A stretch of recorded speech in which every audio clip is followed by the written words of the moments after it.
दोस्तों, 2026 में ईरान में कयामत की एक बहुत बड़ी निशानी जाहिर हो गई है, या यह समझे कि पूरी होने वाली है। नबी करीम सल्लल्लाहु अलैहि वसल्लम ने आज से 1450 साल पहले ईरान के बारे में, ईरान के खित्ते के बारे में यह पेशंगोई पहले ही फरमा दी थी कि एक वक्त ऐसा आएगा, और अब शायद लगता है कि 2026 में वह वक्त आ गया है। वो क्या बड़ी निशानी है जो ईरान में इस वक्त जाहिर हो चुकी है, जिसके असरात नजर आते ही पूरी दुनिया में टहलका समझ जाएगा। आज का यह वीडियो हर मुसलमान के लिए बहुत खास होने वाला है, इसको एंड तक जरूर देखिएगा। दोस्तों, आज से 1450 साल पहले ईरान के खित्ते के बारे में ऐसी पेशंगोई फरमाई गई थी जिसे सुनकर आज के दौर में आप दंग रह जाएंगे। वो कौन सी फौज की निशानी हदीस में बयान की गई है जिसका रास्ता दुनिया की कोई ताकत नहीं रोक सकेगी, आज इस वीडियो में आप जानेंगे। आज दोस्तों, ईरान में कयामत की बड़ी अलामतों के आसार जाहिर होना शुरू हो चुके हैं, और हम मुसलमान हैं कि गफलत की नींद सोए हुए हैं। हमने उन निशानियों को नजरअंदाज कर दिया जो हमें 1450 साल पहले प्यारे नबी सल्लल्लाहु अलैहि वसल्लम ने बताई थीं। आपने कभी सोचा है कि जो दुनिया की खबरें आपको टीवी पर दिखाई जाती हैं, असल में कयामत की वो निशानियां हो जिनकी खबरें हमें 1450 साल पहले प्यारे नबी सल्लल्लाहु अलैहि वसल्लम दे चुके थे। दोस्तों, ईरान पर होने वाले हमले और अरब देशों में बढ़ती जंगें बस एक सियासी कशमाकश हैं, या फिर कुछ ऐसा है जिसका ताल्लुक आपकी और मेरी आखिरता से जुड़ा है। आइए वक्त के पर्दे हटाते हैं और ऐसी निशानियों के बारे में आपको बताते हैं जिसकी पेशंगोई हमारे नबी सल्लल्लाहु अलैहि वसल्लम ने सदियों पहले फरमा दी थी। नबी करीम सल्लल्लाहु अलैहि वसल्लम ने फरमाया, मशरिक से एक लश्कर निकलेगा जो हक के साथ लड़ेगा। उल्मा फरमाते हैं कि यह मशरिक लश्कर कूफा और इराक ईरान के सिमत से निकलेगा, और मेरा यकीन है दुनिया टल सकती है, लेकिन मेरे मुस्तफ़ा सल्लल्लाहु अलैहि वसल्लम का यह फरमान नहीं टल सकता। मेरे आका ने जो फरमाया है वह होकर रहेगा, और यह कब होगा इसकी पहचान भी हमारे नबी ने पहले ही बता दी थी, और उस फौज का झंडा भी बता दिया था कि कैसा होगा। आपने फरमाया था कि खुरासान से काले झंडे लेकर एक फौज निकलेगी। आम जबान में आप कह सकते हैं एक आर्मी निकलेगी। यह फौज कोई आम फौज जैसी नहीं होगी, क्योंकि खुरासान का एक बड़ा हिस्सा फारस में आता था जो आज का ईरान है। फिर अफगानिस्तान, उज्बेकिस्तान, तजाकिस्तान, तुर्कमेनिस्तान और सेंट्रल एशिया के भी कुछ हिस्से उसमें शामिल हैं, जिसको पुराने जमाने में खुरासान कहा जाता था। नबी सल्लल्लाहु अलैहि वसल्लम ने आगे फरमाया कि कयामत के करीब काले झंडे लेकर एक फौज निकलेगी, और वह इतनी तेजी से बढ़ती हुई बैतुल मुकद्दस की तरफ आएगी कि दुनिया की कोई ताकत और हुकूमत उनका रास्ता नहीं रोक सकेगी, और वो सीधा झंडे लाकर बैतुल मुकद्दस में इलिया नामी जगह के ऊपर लाकर गाड़ देंगे। आगे हुजूर सल्लल्लाहु अलैहि वसल्लम ने अपनी उम्मत के एक हिस्से की ओर निशानी बताई। आपने फरमाया, मेरी उम्मत का एक हिस्सा कयामत तक बातिल से लड़ता रहेगा, और उनकी मुखालिफत करने वालों का उन पर कुछ असर ना होगा, यहां तक कि कयामत ना आ जाए। यह पेशंगोई आज किस देश और किन लोगों के ऊपर फिट बैठती है। इस 2026 के हालात देखें। दुनिया की बड़ी ताकतें किस खित्ते को घेरने की कोशिश कर रही हैं, वही खित्ता जिसके बारे में फरमाया गया था कि इनके कदम कोई नहीं रोक पाएगा, यहां तक कि वो अपने झंडे बैतुल मुकद्दस की जमीन में गाड़ देंगे। जैसा कि हदीस पाक में बताया गया है कि वह डटे रहेंगे, और यह पेशंगोई दिन ब दिन हमारी आंखों के सामने करीब आती जा रही है। आज की मौजूदा सूरत हाल इसी पेशगोई की तरफ इशारा कर रही है। रसूलुल्लाह सल्लल्लाहु अलैहि वसल्लम ने फरमाया था, कयामत उस वक्त तक कायम नहीं होगी जब तक कत्लो गारत आम ना हो जाए। लेकिन क्या आपने गौर किया? हुजूर ने फरमाया था कि एक वक्त ऐसा भी आएगा कि मरने वाले को मालूम ना होगा कि वह क्यों मारा गया, और मारने वाले को पता ना होगा कि उसने क्यों मारा। आज टेक्नोलॉजी के इस दौर में इंसान की जान की कीमत क्या रह गई है? हर मुल्क में इंसान मारा जा रहा है बगैर किसी वजह के। यह जंगी कत्लो गारत टेक्नोलॉजी से लैस आर्मी, यह सब कयामत से पहले की खबरदार करने वाली निशानियां ही तो हैं। ये वाकयात महज खबरें नहीं बल्कि बेदारी का पैगाम है। वक्त का पर्दा सरक रहा है और निशानियां एक एक करके पूरी हो रही हैं। अगर आप भी चाहते हैं कि लोग इन निशानानियों से बेदार हो तो इस वीडियो को ज्यादा से ज्यादा लोगों तक जरूर पहुंचाइएगा। अपनी कीमती राय हमें नीचे कमेंट करके जरूर बताएं। वीडियो को लाइक और आगे ऐसी अच्छी वीडियो के लिए चैनल को जरूर सब्सक्राइब कर लें। दोस्तों, ईरान को ताबूत सकीना मिल गया है। इजराइल इसे क्यों तलाश कर रहा है? क्या आप जानते हैं कि दुनिया में एक ऐसा संदूक भी है जिसके बारे में 3 बड़े मजहब यकीन रखते हैं कि यह आसमानी ताकतों का हामिल है? और क्या आपने कभी सोचा है कि अगर वह मुकद्दस संदूक जिसे हजारों साल से छुपाया गया है आज ईरान जैसे मुल्क के हाथ लग जाए तो दुनिया में क्या तब्दीली आ सकती है? लिहाजा आज की इस वीडियो में आप सुनेंगे ऐसे राज्य, ऐसी खोज और ऐसी तारीखी हकीकतें जिन्हें बहुत से लोग जानते हुए भी छुपाते हैं। वीडियो में आप यह भी जानेंगे कि ताबूत सकीना असल में क्या है, वह कहां गायब हो गया, इजराइल इसे क्यों पागलों की तरह तलाश कर रहा है और आखिर अब ईरान का नाम इस मामले में क्यों लिया जा रहा है। इमाम मेहंदी, बहरे तबरेज और सदियों पुराने हैरान कर देने वाले वाकयात किस तरह जुड़े हैं इस ताबूत से, और कुछ साइंसी रिसर्च भी जिन पर आप सोचने पर मजबूर हो जाएंगे। यह सिर्फ एक वीडियो नहीं बल्कि हजारों साल पुरानी एक खोई हुई सच्चाई का सफर है। दोस्तों, आइए सबसे पहले यह समझते हैं कि ताबूत सकीना आखिर है क्या। दोस्तों, यह कोई आम लकड़ी का संदूक नहीं था बल्कि एक ऐसा मुकद्दस आसमानी तोहफा था जिसे अल्लाह ताला ने अपने अंबिया के जरिए इंसानों की रहनुमाई के लिए अता फरमाया। मुफसरीन और मुर्कीन के मुताबिक यह ताबूत तकरीबन 4 फुट लंबा और 2.5 फुट चौड़ा और ऊंचा था। इसे शितम नामी मजबूत लकड़ी से बनाया गया था और अंदर बाहर खालिस सोने की तह चढ़ाई गई थी जो इसकी अजमत और रूहानी हैसियत को जाहिर करती थी। इस ताबूत पर एक सुनहरी ढक्कन लगाया गया था जिसे रहमत की कुर्सी कहा जाता था। इस पर 2 फरिश्तों के परों की नक्शकारी की गई थी। इनके फैलाए हुए परों के बीच वो मुकाम था जहां अल्लाह ताला की खास तजल्ली नाजिल होती थी।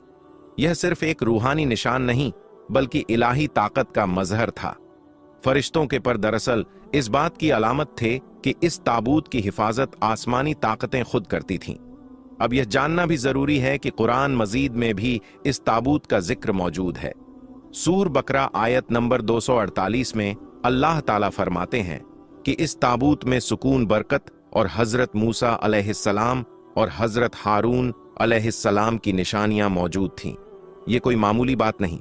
इतनी मुकद्दस किताब यानी कुरान मजीद में किसी चीज का जिक्र होना खुद उसकी अहमियत की सबसे बड़ी दलील है।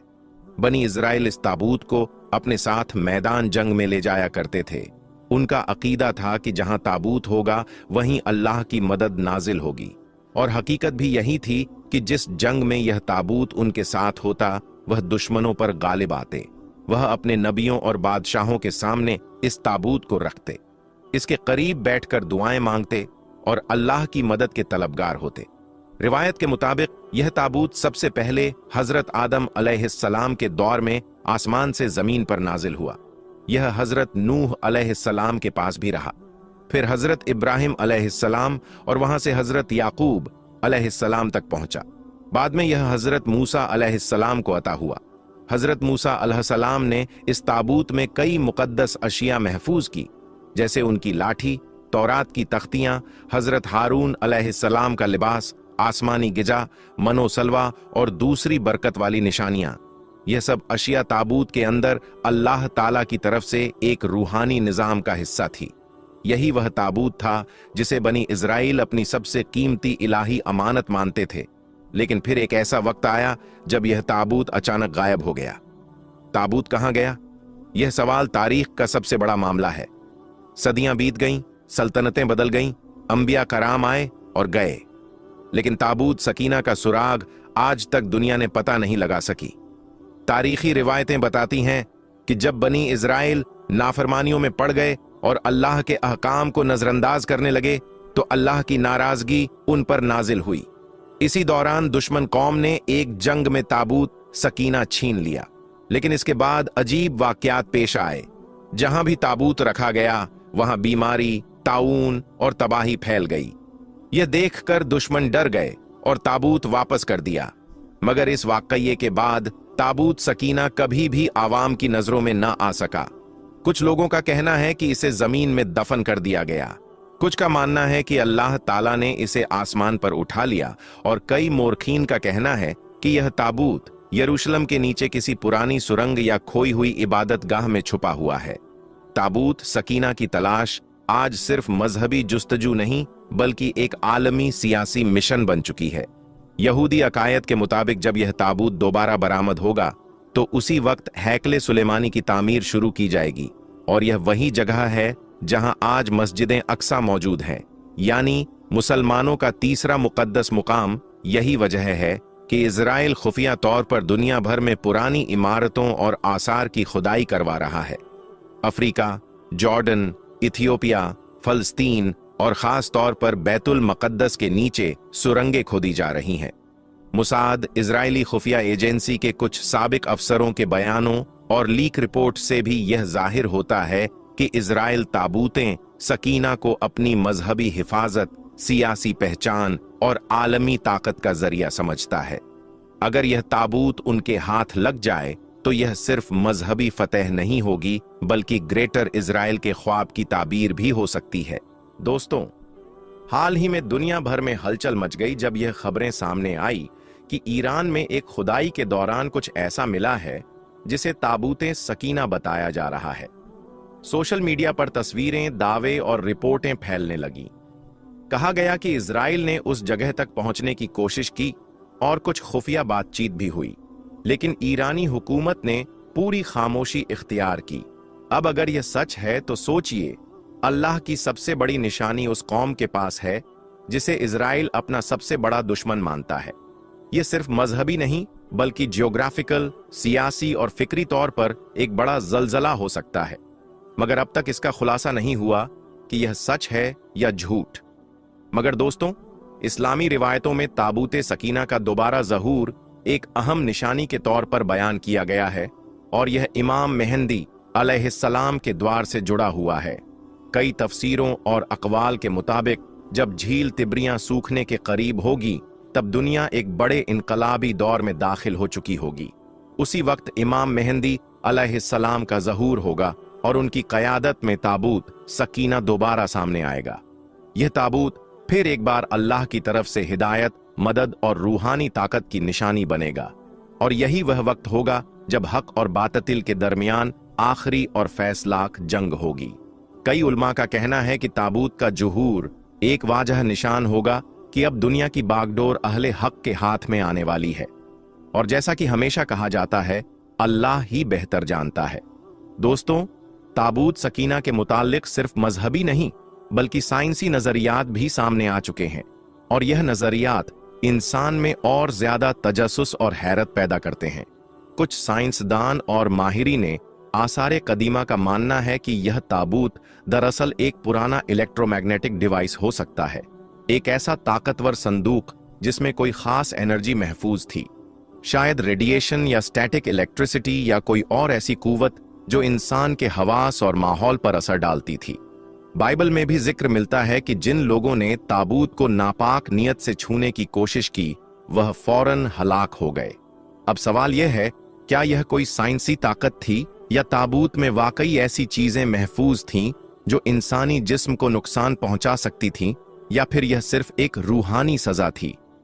इन सब सवालों का आज तक साइंस भी कोई आखिरी जवाब नहीं दे सकी। कुछ माहिरीन यहां तक कहते हैं कि ताबूत असल में एक हाई एनर्जी स्टोरेज चैम्बर था, जो लकड़ी, सोने और कुछ खास अशिया के कॉम्बिनेशन से एक खास इलेक्ट्रिक मैदान पैदा करता था। अगर वाकई ऐसा था तो यह ताबूत महज एक मजहबी निशानी नहीं, बल्कि इंसानी तारीख की सबसे रूहानी एनर्जी मशीन भी हो सकता है। दोस्तों, ताबूत को गायब कर देने का मकसद यह था कि इंसान इसे दुनियावी ताकत, सियासत या जंग के लिए इस्तेमाल न करे। यह एक अमानत है जो सिर्फ अहले ईमान को उस वक्त दी जाएगी जब वह रूहानी तौर पर तैयार होंगे। जब दुनिया गुनाहों से तौबा करेगी, जुल्म की जगह इंसाफ कायम होगा, तब अल्लाह ताला अपनी यह निशानी ताबूतें सकीना दोबारा जाहिर कर देगा। दोस्तों, क्या आप समझते हैं कि यह ताबूत वाकई ईरान के पास है, या फिर यह किसी सुरंग में दफन है, या आसमान पर महफूज है? आप अपनी राय कमेंट बॉक्स में जरूर बताएं। आज हम आपको दुनिया के 10 ऐसे देश के बारे में बताने वाले हैं जहां पर सबसे ज्यादा मस्जिदें मौजूद हैं, और साथ में हम आपको ये भी बताने वाले हैं कि पूरी दुनिया में मस्जिदों की तादाद लगभग कितनी है और दुनिया की 5 सबसे बड़ी और सबसे खूबसूरत मस्जिद कौन सी है और किस जगह पर है। इसलिए अगर आप एक मुस्लिम हैं तो आज का ये वीडियो आपके लिए बहुत ही ज्यादा खास है। आप इसको आखिर तक जरूर देखें। तो चलिए दोस्तों शुरू करते हैं। दोस्तों सबसे पहले तो हम आपको बता दें कि इस दुनिया में टोटल मस्जिदों की तादाद लगभग 36 लाख के आसपास है। अब आपको बताते हैं उन 10 देशों के बारे में जिनमें दुनिया की सबसे ज्यादा मस्जिदें मौजूद है, यानी कि जिन देशों में सबसे ज्यादा मस्जिदें बनी हुई हैं। Number 1, Indonesia. दोस्तों दुनिया की सबसे ज्यादा मस्जिदों वाले देशों में सबसे पहला नंबर आता है इंडोनेशिया का। हम आपको बता दें कि इंडोनेशिया में टोटल मस्जिदों की तादाद लगभग 8,15,000 है। इन 8 लाख मस्जिदों के साथ इंडोनेशिया मस्जिद के मामले में दुनिया का पहले नंबर वाला देश है। नंबर 2, भारत। दोस्तों आपको यह जानकर बहुत खुशी होगी कि दुनिया में सबसे ज्यादा मस्जिद वाले देशों में दूसरे नंबर पर आता है हमारा प्यारा देश भारत। हमारे देश भारत में टोटल मस्जिदों की तादाद लगभग 3,10,000 है। इन 3 लाख मस्जिदों के साथ भारत मस्जिद के मामले में दूसरे नंबर पर बना हुआ है। नंबर 3, बांग्लादेश। दोस्तों दुनिया में सबसे ज्यादा मस्जिद वाले देशों में तीसरे नंबर पर आता है हमारा पड़ोसी मुल्क बांग्लादेश। हम आपको बता दें कि बांग्लादेश में टोटल मस्जिदों की तादाद 2,50,000 है, यानी कि पूरे बांग्लादेश में लगभग 2.5 लाख मस्जिदें बनी हुई हैं। इन 2.5 लाख मस्जिदों के साथ बांग्लादेश मस्जिदों के मामले में तीसरे नंबर पर दुनिया में बना हुआ है।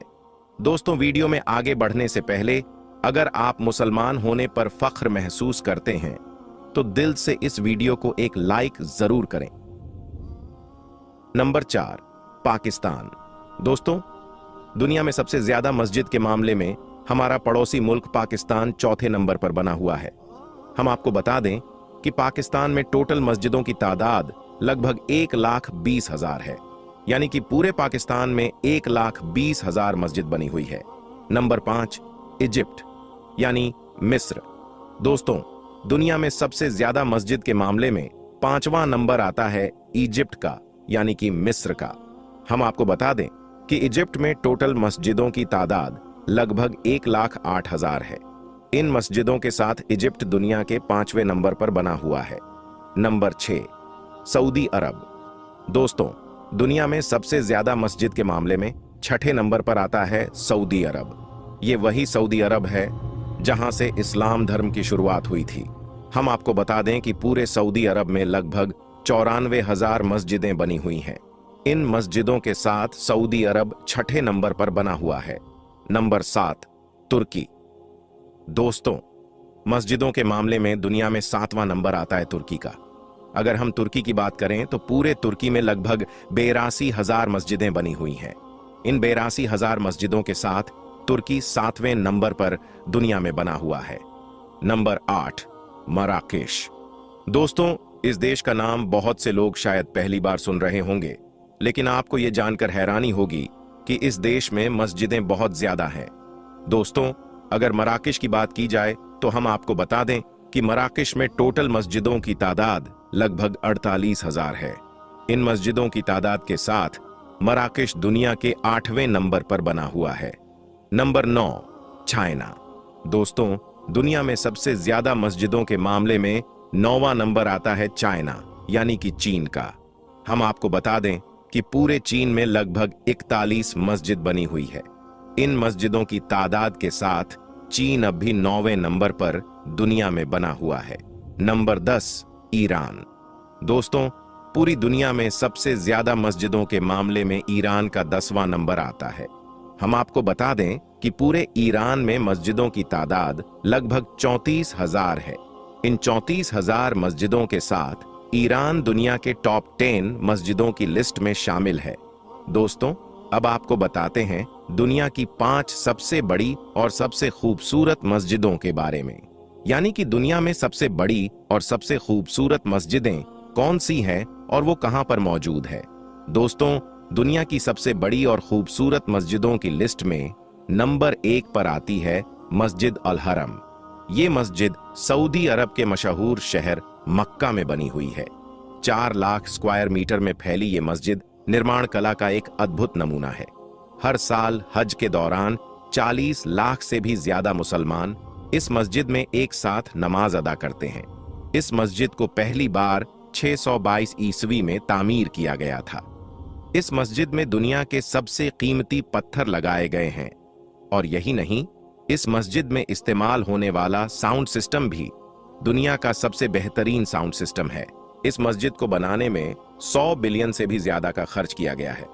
अगर हम इस लिहाज से देखें तो जितना खर्चा इस मस्जिद को बनाने में हुआ है, उसका आज 25% भी अंबानी के पास नहीं है। नंबर 2, मस्जिद-ए नबवी। दोस्तों, दुनिया की सबसे बड़ी मस्जिदों में दूसरा नाम आता है मस्जिद-ए नबवी का। यह मस्जिद भी सऊदी अरब के मशहूर शहर मदीना में मौजूद है। इस मस्जिद की बुनियाद खुद अल्लाह के पैगंबर हजरत मोहम्मद सल्लल्लाहु अलैहि वसल्लम ने रखी थी। दोस्तों, संगे मरमर से बनी ये मस्जिद स्थापित कला का एक बेहतरीन नमूना है।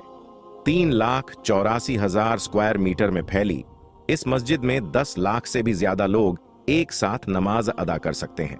पूरे सऊदी अरब में पहली बार इलेक्ट्रिक लाइटों का इस्तेमाल इसी मस्जिद में किया गया था।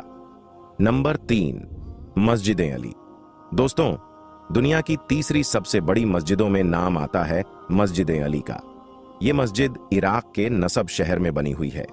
इस मस्जिद का निर्माण 977 ईस्वी में हुआ था। यह मस्जिद भी इतनी ज्यादा बड़ी है कि इसमें एक साथ 6 लाख से भी ज्यादा लोग नमाज अदा कर सकते हैं। 2,67,000 स्क्वायर मीटर में फैली ये मस्जिद इस्लामी दौर की एक सुनहरी यादगार है। इसके एक बड़े हिस्से को सुल्तान महमूद गजनवी ने बनवाया था। इस मस्जिद के क्षेत्रफल का अंदाजा आप इस बात से लगा सकते हैं कि इस मस्जिद में एक लाइब्रेरी, एक म्यूजियम और 4 बड़े बड़े सेमिनार हॉल बने हुए हैं। इस मस्जिद की देख रेख में हर साल कई करोड़ रुपए का खर्चा आता है। नंबर 4, मस्जिदें इस्तकलाल। दोस्तों, दुनिया की सबसे बड़ी मस्जिदों में चौथा नाम आता है मस्जिद इस्तकलाल का। यह मस्जिद इंडोनेशिया के जकार्ता शहर में बनी हुई है। यह मस्जिद 770 में बनी हुई है। क्षेत्रफल और निर्माण कला के लिहाज से एक सहकार मानी जाती है। यह मस्जिद इंडोनेशिया की राष्ट्रीय मस्जिद भी है। इसका निर्माण 22 फरवरी 1978 में हुआ था। $7 बिलियन की लागत से बनी इस मस्जिद में एक साथ 2 लाख से भी ज्यादा लोग नमाज पढ़ सकते हैं। यह मस्जिद इंडोनेशिया की सबसे बड़ी और दुनिया की चौथी सबसे बड़ी मस्जिद है। नंबर 5, मस्जिद हसन। दोस्तों, दुनिया की 5वीं सबसे बड़ी मस्जिद है मस्जिद हसन। ये खूबसूरत मस्जिद मोरक्को के शहर कासाब्लांका में मौजूद है। इस मस्जिद में दुनिया की सबसे बेहतरीन टेक्नोलॉजी का इस्तेमाल किया गया है। इस मस्जिद का आधा हिस्सा समुद्र की जमीन पर और आधा हिस्सा अटलांटिक महासागर पर बना हुआ है। मस्जिद हसन के आधे हिस्से का फर्श शीशे का बना हुआ है, जहां से समुद्र का पानी साफ साफ दिखाई देता है। इस मस्जिद में दुनिया की सबसे ऊंची मीनारों का इस्तेमाल किया गया है। इस मस्जिद की मीनारों पर लगी लेजर लाइटों को 30 किलोमीटर दूर से भी देखा जा सकता है। आपको ये जानकर शायद हैरानी होगी कि इस मस्जिद को बनाने में 35,000 मजदूर हर रोज काम करते थे और इस मस्जिद को बनाने में 15 सालों का वक्त लगा था। तो दोस्तों, ये वो 5 मस्जिदें हैं जो इस दुनिया की सबसे बड़ी और सबसे खूबसूरत मस्जिदें हैं। इसके अलावा भी दुनिया में सैकड़ों मस्जिदें ऐसी हैं जो बहुत बड़ी और बहुत खूबसूरत हैं और उनमें भी एक साथ लाखों लोग नमाज पढ़ सकते हैं। मगर ये 5 मस्जिदें दुनिया की सबसे बड़ी मस्जिदें हैं। अल्लाह के प्यारे नबी हजरत मोहम्मद सल्लल्लाहु अलैहि वसल्लम ने फरमाया कि दुनिया में जो कोई मस्जिद बनाएगा या फिर किसी मस्जिद को बनाने में इमदाद करेगा तो अल्लाह ताला ऐसे शख्स के लिए जन्नत में घर तैयार करेगा। अल्लाह पाक हम सबको अपनी मस्जिदों को आबाद करने और 5 वक्त की नमाज अदा करने की तौफीक अता फरमाए। आमीन या रब्बुल आलामीन। दोस्तों, आज की इस वीडियो में बस इतना ही। हम मिलेंगे आपको अगली वीडियो में। तब तक के लिए अल्लाह हाफिज।